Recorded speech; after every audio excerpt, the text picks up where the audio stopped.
नमस्कार मित्रों, मैं दुर्गा प्रसाद मिश्रा संस्कृत प्रबोध इस चैनल पर आप लोगों का हार्दिक स्वागत करता हूं।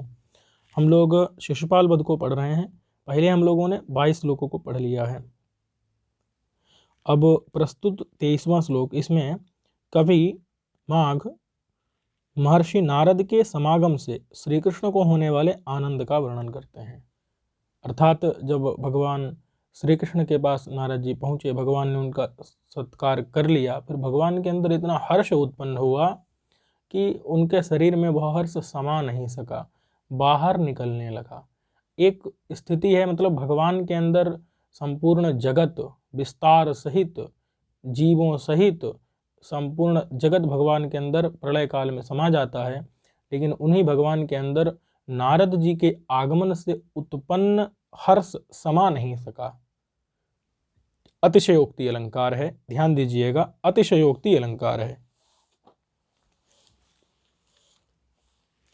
युगांत काल प्रतिसंहृतात्मनो जगन्ति यस्यां सविकासमासत तनौ ममुस्तत्र न कैटभद्विषस्तपोधनाभ्यागम संभवा मुदः। तनौ माने शरीर में, न ममुह नहीं समा सकी, क्या? मुदह, मुद मुदौ मुदह यानी कि बहुवचन है, प्रथमा का मुदह यानी कि हर्ष। तनौ माने शरीर में, न माने नहीं, ममु माने समा सकी। किस शरीर में? तत्र, तत्र माने उस शरीर में। किसके शरीर में भाई साहब? कैटभद्दुषः, कैटभ को मारने वाले, भगवान श्री कृष्ण के दुष यानी कि मारने वाले, कैटभ को मारने वाले भगवान श्री कृष्ण के तत्र तनौ उस तनु में, न ममुह नहीं समा सका, मुदह यानी कि हर्ष। किससे उत्पन्न हुआ हर्ष? तपोधन के अभ्यागम से संभव यानी उत्पन्न। तपोधन कहते हैं नारद जी को, तप ही है धन जिनका, तपः एव धनम यस्य सः तपोधनः।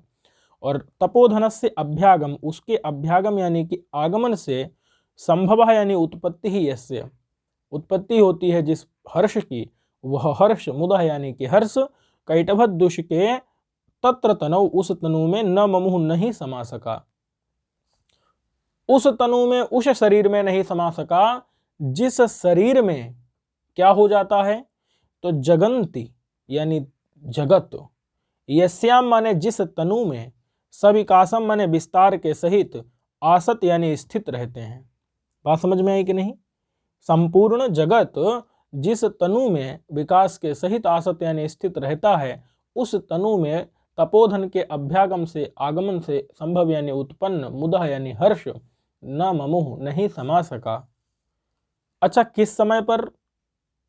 किस समय पर? तो कहते हैं युगांत काले, युग के अंत काल में, प्रतिसंहृत यानी कि इकट्ठा कर लिया है, आत्मनः यानी जीवात्माओं को जिसने। ऐसा कौन हुआ? भगवान श्री कृष्ण।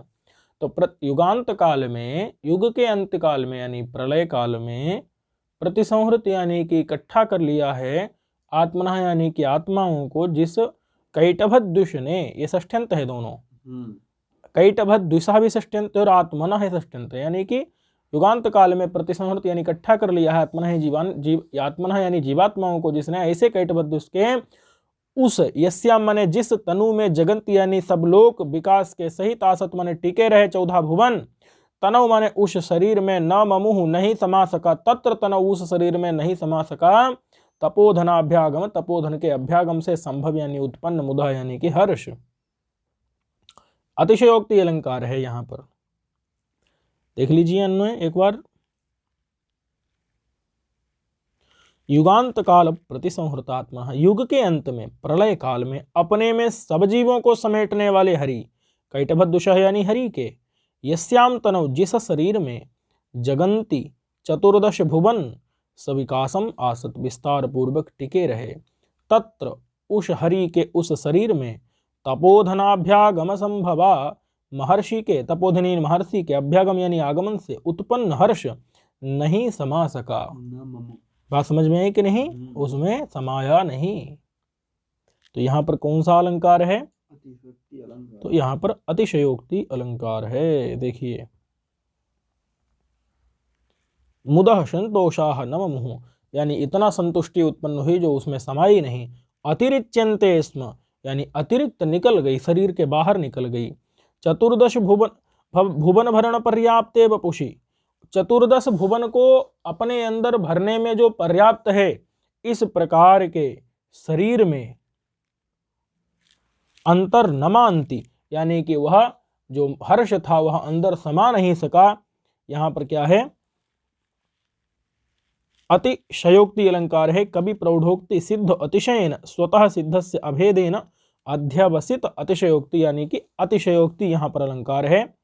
और मुदाम अंतः संबंधेपि असंबंधोक्तिया संबंधा संबंध रूपा, यद्यपि मुद का अंदर संबंध है फिर भी असंबंध बता रहे हैं, बाहर निकाल दे रहे हैं मुद यानी प्रमोद को, हर्ष को, इसलिए संबंध में असंबंध रूपा यह अतिशयोक्ति अलंकार है यहाँ पर। और शब्दार्थ यहाँ पर आपको हम बता ही चुके हैं कि तपोधनाभ्यागम, तपोधन कौन है, नारद जी। कैटभदुष कौन है, भगवान श्री कृष्ण। युगांत काल प्रतिसंहृतात्मनः, भगवान श्री कृष्ण। और न मुमुः यानी नहीं समाया, मुदः यानी कि हर्ष, मुदः ये प्रथमा बहुवचन है, प्रथमा का बहुवचन, माने कि मुदः यहाँ पर जो विभक्ति हो प्रथमा की बहुवचन विभक्ति है। अब बता रहे हैं कि भगवान श्री कृष्ण का नाम पड़ गया पुंडरीकाक्ष। भगवान श्री कृष्ण का नाम क्या पड़ गया भाई साहब, सार्थक नाम हो गया। हाँ, पुंडरीकाक्ष नाम पड़ गया। क्यों पड़ गया, उसका हेतु दे रहे हैं। क्या दे रहे हैं भाई साहब, हेतु दे रहे हैं। तो जब हेतु देंगे इसका मतलब क्या है, काव्यलिंग अलंकार है। बात समझ में है कि नहीं। भगवान का नाम पुंडरीकाक्ष पड़ गया, इस बात को मतलब उस नाम की सार्थकता बता रहे हैं, उसकी स्पष्टता बता रहे हैं कि वह नाम अनर्थ है, यानी कि नाम सार्थक है। क्यों सार्थक है, तो और निधाग धामानम इवाधिदीधितिम, निदाघ धामानम इवाधिदीधितिम मुदा विकासम मुनिमभ्युपेयुषी विलोचने बिभ्रदधिस्त्रित श्रेणी सपुंडरीकाक्ष इति स्फुटो भवत्। यहाँ पुंडरीकाक्ष इसके प्रति ऊपर कारण दिया गया है, इसलिए काव्यलिंग अलंकार है। और निदाघ धामानम इव शब्द का प्रयोग करने के कारण यहाँ पर उपमा अलंकार है। बात समझ में आ गई कि नहीं।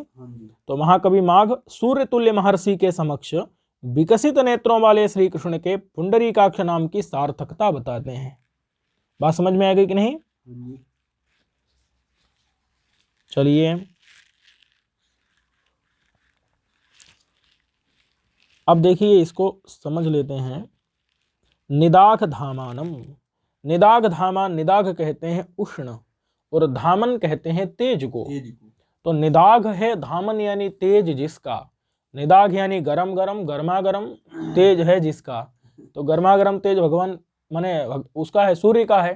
बात समझ में कि नहीं। तो निदाघ धामानम इव यानी सूर्यम इव, सूर्य की तरह, गर्म किरणों वाले की तरह, यानी कि सूर्य की तरह है।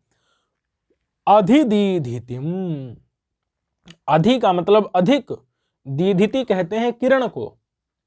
दीधिति टीका किसकी है भाई साहब, चलिए। तो अधिदीधितिम माने अधिक है किरण, दीधिति मतलब किरण जिसकी। बात समझ में नहीं। अत्यंत है तेज जिसका, तो अत्यंत तेजस्वी कौन हो गए, मुनि। अधिदीधितिम, हाँ रघुनाथ जी का है। चलिए, तो अधिदीधितिम यानी कि अधिक तेजस्वी, अत्यंत तेजस्वी जो मुनि है। बात समझ में आई कि नहीं। कौन है, मुनि है, मुनि है, अधिक तेज वाले मुनि है, माने नारद जी। और वो किसके समान है, निदाघ धामानम इव, यानी कि निदाघ यानी उष्ण, धामन यानी कि तेज है जिसका, सूर्य। निदाघ धामान यानी कि सूर्य। तो निदाघ धामानम इव माने सूर्यम इव, सूर्य की तरह जो अधिक तेज वाले हैं मुनि। बात समझ में है कि नहीं। उन मुनि को अभी का मतलब है अभिलक्ष्य, मतलब सामने देख करके, सामने देख करके। मुदा माने प्रसन्नता से, मुद शब्द पिछले श्लोक में भी आ चुका है। मुदा मान ये तृतीया एक वचन में मिलेगा। बात समझे। मुद मुदो मुदः, मुदम मुदो मुदः, मुदा मुदभ्याम मुदभी। तो मुदा माने प्रमोदेन, प्रमोद के कारण, हर्ष के कारण। विकासम उपेयुषी, विकास को प्राप्त हो गई, विकास को प्राप्त हो गई। मुनि को सामने देख करके प्रमोद के कारण विकास को उपेयुषी यानी प्राप्त हो गई। कौन प्राप्त हो गई? आंखें। किसकी आंखें? श्री कृष्ण की आंखें। किसको प्राप्त हो गई? विकास को प्राप्त हो गई, माने बढ़ गई, खिल गई, विकसित हो गई, प्रफुल्लित हो गई। उनके जो नेत्र कमल थे, जो उनके नेत्र रूपी श्वेत कमल थे, वे क्या हो गए भाई साहब? विकसित हो गए, खिल गए, प्रफुल्लित हो गए। बात समझ में आई कि नहीं? मुदा यानी प्रसन्नता से। बिलोचने, कौन खिल गए? तो लिख दिया है बिलोचने। बिलोचन मतलब होता है आंखें। अब बिभ्रत अधिश्रित श्रेणी। अधिश्रित श्रेणी का मतलब है अधिश्रित और श्रेणी। श्रेणी में श्री, श्री मतलब होता है शोभा, और अधिश्रित, अधिश्रित मतलब होता है अधि उपसर्ग पूर्वक श्री धातु उक्ता रहेगा, तो अधिश्रित का मतलब होता है प्राप्त। अधिश्रित माने क्या होता है? प्राप्त। और श्रेणी श्री है वहां, अधिश्रिता श्री, अधिश्रिता श्री, श्री ययोह कर सकते हैं, अथवा माने कि जिन नेत्रों में श्री क्या हो चुकी है, जिन नेत्रों में श्री प्राप्त हो चुकी है। श्री मतलब शोभा, कांति। बात समझ में है कि नहीं? अधिश्रिता श्री याभ्याम, जिन नेत्रों के द्वारा, जिन नेत्रों के द्वारा श्री क्या कर ली गई है? प्राप्त कर ली गई है। तो अधिश्रित श्रेणी माने कि अधिश्रित माने प्राप्त कर ली गई है, श्री यानी कि लक्ष्मी, जिन नेत्रों के द्वारा ऐसे विलोचने यानी नेत्रों को बिभ्रत यानी धारण करते हुए। अब इस बात का समझिए कि जब नारद जी को सामने देखा अत्यंत तेजस्वी सूर्य को, तो सूर्य को देख करके कमल स्वाभाविक रूप से खिल ही जाता है। तो भगवान की आंखें खिल गई, इसलिए भगवान की आंखों की तुलना महाकवि माघ जो है पुंडरीक से यानी कि कमल से, श्वेत कमल से कर रहे हैं। और भगवान जैसे वो सूर्य को देख करके कमल खिलता है, और सूर्य के समान तेजस्वी मुनि को देख करके इनकी आंखें खिल गई, आंख रूपी कमल खिल गया। और जैसे कमल शोभा प्राप्त कर लेता है, वैसे इनकी आंखों ने भी शोभा प्राप्त कर ली। इसलिए इनकी आंखें पुंडरीक के तुल्य होने के कारण पुंडरीक इव अक्षिणी यस्य, पुंडरीक की तरह, कमल की तरह हो गई हैं आंखें इनकी। इसलिए इनका नाम पुंडरीकाक्ष जो हो गया। पुंडरीकाक्ष नाम जो इनका रखा गया है वो सार्थक हो गया। माने कि पुंडरीक इव अक्षिणी यस्य सह पुंडरीकाक्ष, यानी जो समास से निकलेगा, जो विग्रह करके निकलेगा, वो अर्थ भी घट गया। अभी तक केवल नाम ही नाम था, जब नारद जी को देखे तो यथा नाम तथा गुण हो गया। बात समझ में कि नहीं? सह माने श्री कृष्ण पुंडरीकाक्ष, यानी पुंडरीक की तरह आंखें हैं जिसकी, इस प्रकार से इति माने इस प्रकार से स्फुटो भवत माने एकदम स्पष्ट हो गया। बात समझ में कि नहीं? चलिए, तो यहाँ इतना तो स्पष्ट है कि पुंडरीकाक्ष में हेतु दिया गया है। बात समझ में कि नहीं? इसलिए काबिलिंग अलंकार है। और निदागधामानम इव मुनिम, निदागधामानम इव सूर्यम इव मुनिम ऐसा कहा है, इसलिए यहाँ पर उपमा अलंकार है। और चूंकि वो उपमा अलंकार जो है ना जरूरी है, किसके लिए? काबिलिंग के लिए। क्योंकि अगर सूर्य के तुल्य मुनि को नहीं बताएंगे भाई साहब, तो फिर ना कमल खिलेंगे और ना उनका नाम पुंडरीकाक्ष पड़ेगा। पुंडरीक कहते हैं कमल को, तो कमलाक्ष नाम भी पुंडरीकाक्ष नहीं पड़ेगा। इसका मतलब है कि उपमा अलंकार भी उधर जरूरी है। तो जब जरूरी है, अंगांगी भाव है, इसलिए संकर हो जाएगा। क्या हो जाएगा? संकर हो जाएगा। इसलिए संकर अलंकार यहाँ पर उपमा का और काबिलिंग का संकर हो जाएगा। बात समझ में कि नहीं? संकर भी जो है अलंकारों में लिखा है। संकर का मतलब ही होता है दोनों का संकीर्ण हो जाना, मिल जाना। मिल जाना संसृष्टि में भी होता है, लेकिन वहां परस्पर निरपेक्ष भाव से स्थिति होती है, और यहाँ पर अंगांगी भाव से स्थिति होती है। सही बात है। अब कह रहे हैं कि निदाघ धामानम इव, यानी सूर्य के समान। निदाघ धामानम इव यानी सूर्य के समान। अधिदीधितिम अत्यंत तेजस्वी अति तेजसम मुनि को, महर्षि नारद को लक्ष्य करके, अभिलक्ष्य माने देख करके, मुदा हर्ष से विकासम, विकास को, अभ्युपेयुषी प्राप्त हुए, अधिश्रित श्रेणी यानी कि शोभा युक्त हुए नेत्रों को, विलोचने नेत्रों को धारण करते हुए, बिभ्रत सह माने हरि ही पुंडरीकाक्ष, पुंडरीक के समान नेत्र वाले, इति स्फुटो भवत इस प्रकार से स्पष्ट सार्थक नाम वाले हो गए। अब यहाँ पर आपसे पूछा जा सकता है कि निदाघ धामानम, इसका मतलब क्या है? तो निदाघम उष्णम धाम किरणो यस्य। निदाघ माने उष्ण, धाम माने किरण है जिसकी। बात समझ में है कि नहीं? हाँ चलिए, तो अर्क, अर्क माने सूर्य सूर्य की तरह अधिदीधितिम यानी अधिक तेजसम मुनिम अभिलक्ष्य, अधिक तेज वाले मुनि को देख करके। ठीक है। और द्वितीया यहाँ पर कर्म प्रवचनीय युक्त द्वितीया से हुई है, अभिर्भागे से कर्म प्रवचनीय संज्ञा हुई है। ये सब चीजें हैं ही। अधिश्रिता प्राप्ता श्री ही याभ्याम, जिन नेत्रों के द्वारा श्री प्राप्त कर ली गई है, शोभा प्राप्त कर ली गई है, तो ऐसे अधिश्रित श्रेणी कौन हो गए? विलोचने हो गए।